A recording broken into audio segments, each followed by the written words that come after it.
नमस्कार दोस्तों। आज 7 अप्रैल 2022 है और ये प्री मार्केट रिपोर्ट आप तक 5paisa.com के सौजन्य से पहुंच रही है। तो कल रात को डाउ जोन्स S&P ये सब गिरे, लेकिन हमारे लिए जो बड़ी खबर है वो ये है कि ब्रेंट क्रूड जो है 102.53 पे ट्रेड कर रहा है इस वक्त। तो इसकी वजह से हमारे बाजारों में शायद उतनी गिरावट नहीं आएगी जो कि ब्रेंट क्रूड के हायर लेवल्स पे होने से आती। तो फिलहाल अगर हम देखें S&P 500 का चार्ट पहले, S&P 500 में कल मैंने ये आपको चैनल बताया था और उस चैनल में से ये वापस थोड़ा सा रिट्रेस होके बंद हुआ है, अपने वर्स्ट लेवल्स पे बंद नहीं हुआ। इसमें एक पॉसिबिलिटी जो नजर आ रही है वो ये है कि इस तरह का एक शोल्डर हेड शोल्डर बनने का स्कोप हो सकता है। अगर ऐसा होता है और यहाँ से ये वापस चला जाता है तो आपको जो है ऐसा पॉसिबिलिटी है कि शायद S&P 500 बहुत जल्दी बॉटम आउट हो रहा है। तो ये व्यू हो गया S&P 500 पे और ब्रेंट क्रूड पे, जो कि ब्रेकडाउन मोड में है। अगर इस वक्त हम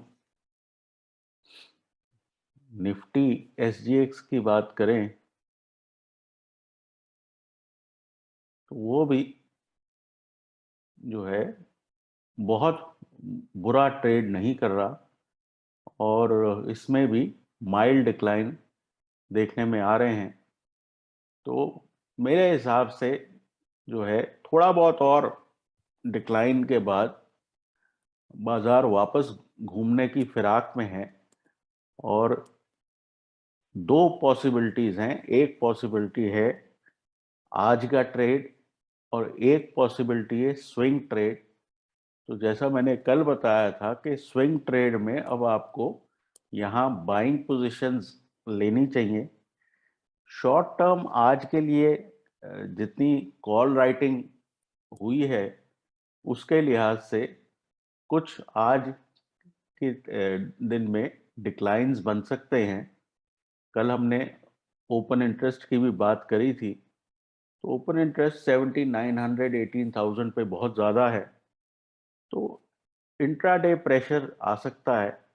लेकिन अगर आप ये बात करें अगले हफ्ते भर तक की, तो मेरे हिसाब से बहुत अच्छी पॉसिबिलिटी है कि अ, ये बाजार बॉटम आउट होके वापस ऊपर की तरफ चलें। तो अ, मैंने स्टॉप लॉसेस कल दिए थे। 17,850 स्टॉप लॉस है अगर आप इंट्राडे शॉर्ट करना चाहते हैं, और स्विंग का स्टॉप लॉस होगा 17,500 के आसपास अगर आप लॉन्ग करना चाहते हैं। सिमिलरली बैंक निफ्टी में डे ट्रेड का स्टॉप लॉस होगा 38,000 और स्विंग ट्रेड का स्टॉप लॉस होगा 37,000। डे ट्रेड शॉर्ट साइड पे और स्विंग ट्रेड लॉन्ग साइड पे आ सकता है।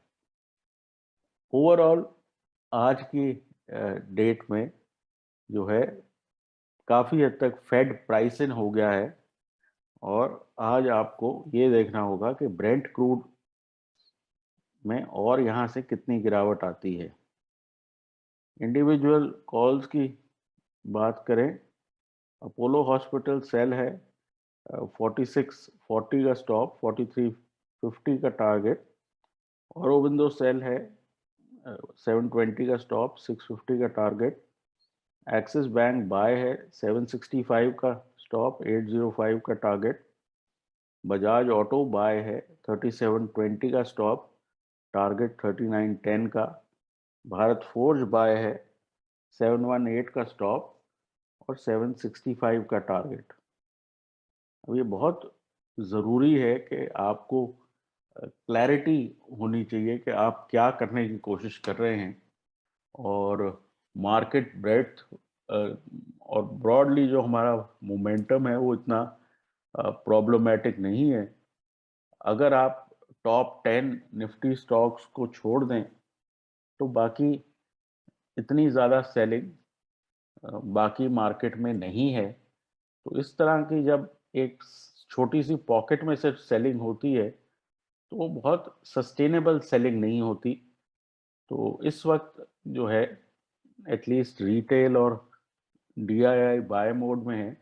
एफआईआई भी जो बेच रहे हैं वो पर्टिकुलर 2-3 स्टॉक्स में बेच रहे हैं।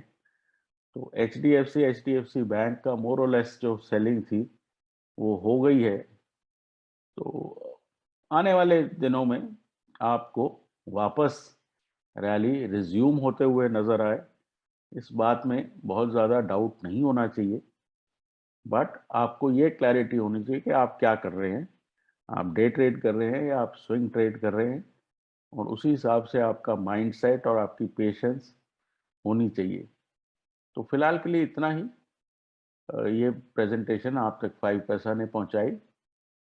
मुझे उम्मीद है आज आपका दिन अच्छा रहे, और take care and good luck.